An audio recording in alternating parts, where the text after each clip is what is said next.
भारतीय reserve bank ने चेतावनी दी है कि कई राज्य जो हैं चुनाव से पहले मुफ्त योजनाओं पर और राहत पैकेजेस पर जो है तेजी से जो है खर्च बढ़ा रहे हैं और इस खर्च को पूरा करने के लिए बाजार से जो है रिकॉर्ड स्तर पर कर्ज ले रहे हैं, जिससे उनकी जो है आर्थिक स्थिति पर दबाव बढ़ रहा है। इस फाइनेंशियल ईयर में राज्यों ने अब तक पिछले साल की तुलना में कहीं ज़्यादा उधार लिया है और इसके कारण उनके बॉन्ड्स पर जो ब्याज दरें हैं वो भी बढ़ गई है, यानी उन्हें कर्ज लेने के लिए पहले से जो है अधिक महंगा ब्याज चुकाना पड़ रहा है। आरबीआई का कहना है कि अगर खर्च बढ़ता रहा और आमदनी नहीं बढ़ी तो राज्यों की जो वित्तीय सेहत है वो कमज़ोर हो सकती है, निवेशकों का जो भरोसा है वो घट सकता है और जो विकास कार्य हैं यानी जो डेवलपमेंटल जो काम है उसके लिए पैसा जो है कम पड़ जाएगा। प्रवीण सर, ये पूरा मामला है क्या? अभी जस्ट हम लोग चर्चा कर रहे थे 8th पे कमीशन, सैलरी, पेंशन की बात कर रहे थे कि आप कहते तो हैं आपकी इच्छाएँ हैं, लेकिन देखिए अगर वो कर दिया तो जो स्थिति है, जो ग्राउंड रियलिटी है स्टेट्स की, वो अच्छी नहीं है।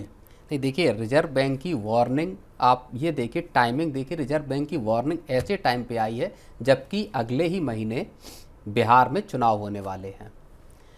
और चुनावों से ठीक पहले आरबीआई ने ये कहा है कि फ्रीबीज देना, वेलफेयर स्कीम्स का ऐलान करना, उसके लिए पैसे खर्च करना, ये आपके पूरे के पूरे फिस्कल गणित को, राज्यों के फिस्कल गणित को गड़बड़ा देगा। आपको ज़्यादा कर्ज लेना पड़ेगा और आप उस कर्ज को फिर चुकाने में मुश्किलों का सामना करेंगे। फिस्कल स्लिपेज हमको नजर आएंगे। उन्होंने खास तौर पे बिहार और महाराष्ट्र का जिक्र किया है जहाँ पे कि लार्ज लेवल पे वेलफेयर स्कीम्स चलाई जा रही हैं। अब आप देखिए, हमने बिहार के इलेक्शन को लेके जो मैनिफेस्टो आ रहे हैं, किसी एक पर्टिकुलर पार्टी का या उसका जिक्र नहीं करूँगा, लेकिन उनमें जो वादे किए जा रहे हैं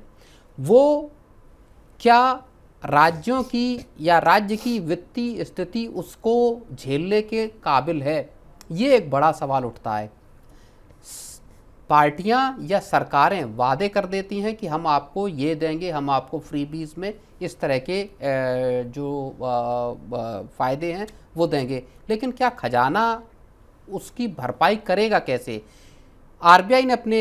इस रिपोर्ट में इस बात का जिक्र किया है कि राज्यों को इस बात पे गौर करना चाहिए कि उनका एक्सपेंडिचर जो है उनकी रेवेन्यू ग्रोथ से कहीं ज़्यादा न बढ़ जाए और इसीलिए उन्होंने कहा है कि जिस तरह के हालात हैं उसमें राज्यों के जो बॉन्ड यील्ड्स हैं वो उनमें शार्प तेज़ी देखी गई है। और इसका एक और उदाहरण दिया गया है कि साहब राज्यों की जो बॉन्ड यील्ड है वो केंद्र सरकार, बॉन्ड यील्ड हो और या स्प्रेड हो, वो केंद्र सरकार के बॉन्ड यील्ड से कहीं ज़्यादा, उसके बीच में जो स्प्रेड है, जो गैप है, वो बढ़ता हुआ जा रहा है। सर एक डेटा और भी है, कहा जा रहा है कि राज्यों पर जो बहुत ज़्यादा जो कर्ज है, जो उधार है, बिल्कुल उस वाले मामले पर एक डेटा है कि सर इस साल अक्टूबर के बीच तक राज्यों ने 5.23 लाख करोड़ का कर्ज ले लिया, जबकि पिछले साल इसी समय तक ये जो आंकड़ा था ये मात्र 4.37 लाख करोड़ था। यानी राज्यों को खर्च चलाने के लिए जो है बाजार से ज़्यादा पैसा जो है उधार लेना पड़ रहा है। बॉन्ड्स की वो बात आप कर रहे हैं, स्टेट डेवलपमेंट लोन्स जिसको SDL के नाम से जाना जाता है, वो महंगे हो रहे हैं सर। जब देखिए जब राज्य जो है ज़्यादा उधार लेते हैं तो निवेशकों को जो है उनसे ज़्यादा ब्याज मांगना पड़ता है सर। पहले जहां राज्यों को केंद्र सरकार के मुकाबले 0.30% से लेकर 0.4% तक ज़्यादा ब्याज देना पड़ता था, अब ये जो बढ़कर जो है 1.06 से लेकर 1.12% तक चला गया है। इसका मतलब आसान आपकी जब यील्ड बढ़ेगी, जब आपकी यील्ड बढ़ेगी, यील्ड बढ़ने का मतलब ये है कि आपका रिस्क ज़्यादा बढ़ रहा है और जब आपका रिस्क ज़्यादा बढ़ेगा तो जब आप मार्केट से पैसा उठाने जाएंगे तो आपकी बोरोइंग कॉस्ट ज़्यादा होगी। ये एक आम इंसान की तरह से भी हम समझ सकते हैं। अगर मैं अगर ज़्यादा वल्नरेबल हूँ, पैसा चुकाने की मेरी हैसियत कम है, तो मुझे ऊंचे ब्याज पे बैंक कर्ज देगा। अगर मेरी फिस्कल कंडीशन अच्छी है तो बैंक मुझे, इसीलिए सिबिल स्कोर है, जिनका सिबिल स्कोर कम है उनको महंगे कर्ज मिलते हैं, जिनका सिबिल स्कोर ज़्यादा है उनको सस्ते कर्ज मिलते हैं जी। तो ये बताता है कि आप कर्ज को चुका किस तरह से रहे हैं, आपने कितना कम कर्ज लिया है। और यहाँ राज्यों की जो फिस्कल स्थिति है वो इस वक्त जो है वो आप समझिए दिसंबर क्वार्टर के लिए तय वो है, उसका 62% के आसपास राज्य कर्ज ले चुके हैं जी। तो इसी गंभीर चेतावनी, और दरअसल आरबीआई इस बात को बताना चाहता है कि साहब आप जब इलेक्शंस में जा रहे हैं तो आप ऐसे ऐलान मत कीजिए, ऐसी फ्रीबीज का ऐलान मत कीजिए जो आपकी पूरी राज्य की इकोनॉमी को चौपट कर दे जी। तो सर इसके अलावा एक और चिंताजनक बात ये भी तो है ना कि विकास कार्य जो है, यानी जो डेवलपमेंटल जो काम है वो कम होने की चिंता है, क्योंकि आपके पास पैसा ही नहीं बचेगा तो फिर आप डेवलपमेंट का काम तो वो आप- कहीं ना कहीं आप ही को हैम्पर करेगा। आपको राज्यों को जो रेवेन्यू है उसका आप एक बड़ा हिस्सा ब्याज पे खर्च करेंगे, तो अब आपका जो रेवेन्यू है वो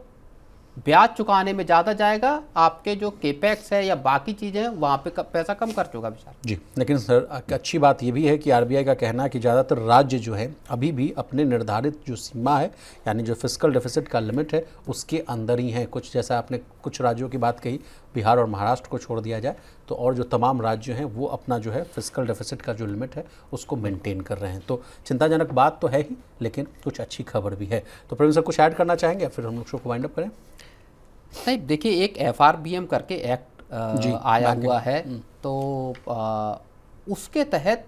आपकी फिस्कल जो स्थिति है, आपका राज्य का जो खजाना है, राज्यों का हो चाहे केंद्र का हो, उसको किस तरह से खर्च करना है इसको लेके उस पर गाइडलाइंस हैं। आपका कितना खर्च हो सकता है, किस तरह से आप चीज़ों को मैनेज करें, इसकी पूरी व्यवस्था है। इस एक्ट पर चलने के लिए भी रिजर्व बैंक ने राज्यों को कहा है कि आप इस एक्ट पर या जो FRBM का पूरा इसको फॉलो करिए, इसको फॉलो कीजिए, इन गाइडलाइंस पे चलिए। तो राज्यों को मानना चाहिए, और केंद्र सरकार को भी जब हम बात करते हैं, चाहे 8वां वेतन आयोग हो, चाहे UPS की बात हो या पुरानी पेंशन की बात हो, केंद्र सरकार के लिए भी उतना ही महत्वपूर्ण इस वजह से हो जाता है खजाने को बचाना।